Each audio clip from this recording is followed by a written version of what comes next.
Table for maybe all of 40 seconds, maybe a minute. The consistency is changing quite a bit as it cools. The color also starts to change a little bit. The more air gets in it, the lighter the candy becomes.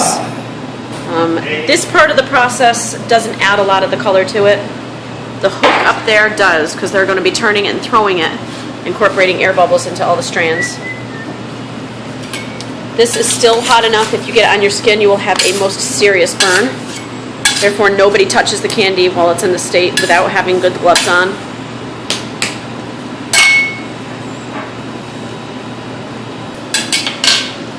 When the candy gets to about this consistency, they start folding it. They always fold it cold side back in. Something I learned last week. Well, we're warm to doing that right now, so. You can see the color is starting to lighten. The more it's handled and the more it's exposed to the air, it incorporates it, and you can see the little strands that come through. And this is just the table part.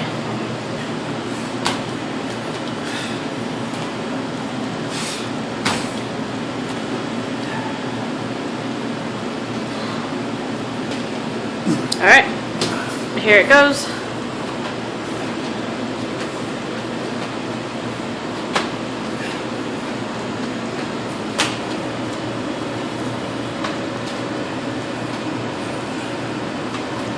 You can see instantly the color starts to change. It gets lighter and brighter, and most importantly, cooler.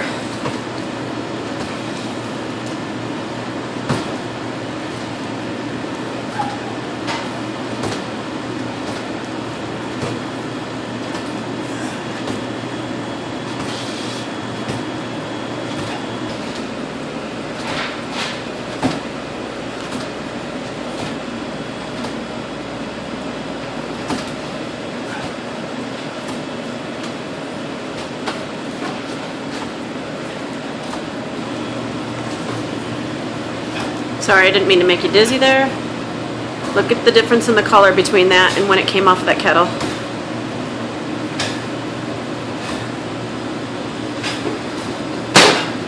And wait till you see this. When the sugars are stretched, this is where you get the really shiny part of that candy.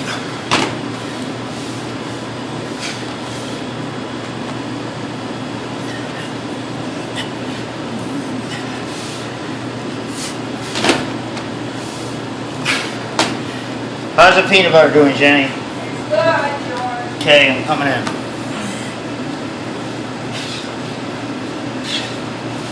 Enough.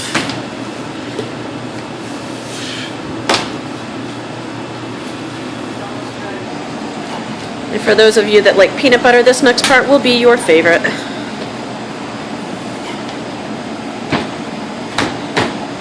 As you can see, we've got a table that is heated on one side. Helps regulate it so that when you're pulling, you can maintain the right thickness and softness to the candy before it's shaped.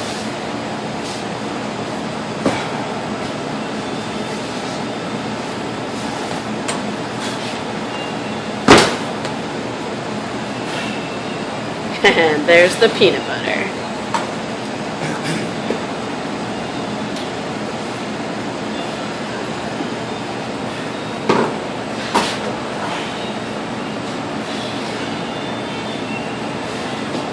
That's water. Water acts as a glue with candy because it's mostly a water-based product. Way too many secrets. Well, Okay, it's coming out.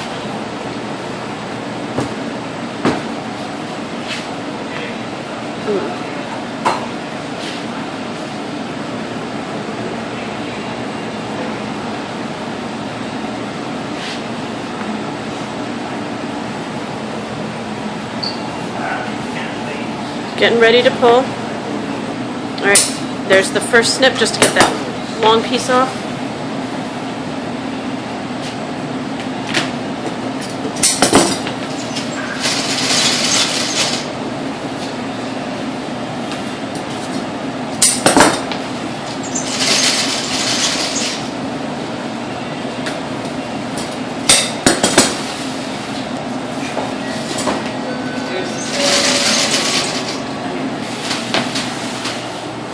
This is where the art comes into it. You got to know when to flip the candy, what temperature is good. You got to be able to see this stuff. And this is Uncle Dave. He's been doing this for a good part of his life. He's got it down.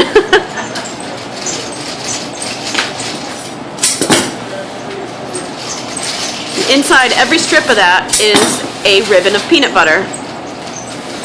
Takes a lot of practice and talent to be able to get it just the right thickness without getting it to leak out the sides. Then it travels down to this little machine.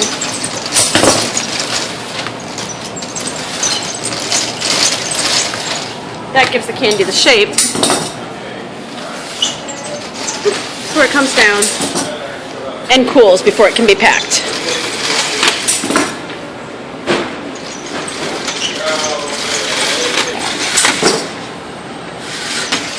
There you go.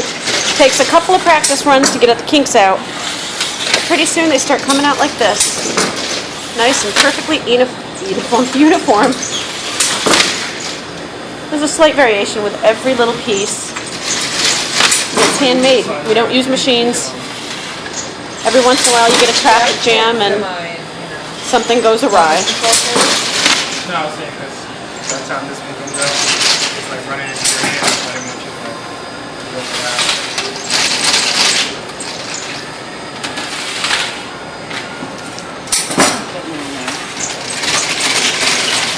This process goes on for maybe 25 minutes until that whole lump of candy is all transformed down into little ribbons of goodness.